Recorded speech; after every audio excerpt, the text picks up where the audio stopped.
Hello friends, in today's video I'm gonna be walking through how to pause Shopify store. But before getting started this video, make sure to subscribe. How to 1 minute. So first of all, log in into your Shopify account and click on your profile and click on stores.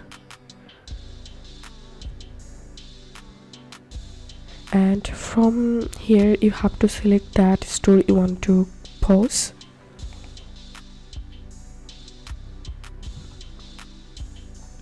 And then click on settings and click on plan. To pause our Shopify store, we need to deactivate our store, so click on deactivate and cancel subscription and deactivate store. Before you go, review these steps to take before closing your store. You can read this article and then select the reason why you're pausing or deactivating your store and click on continue and enter your store password.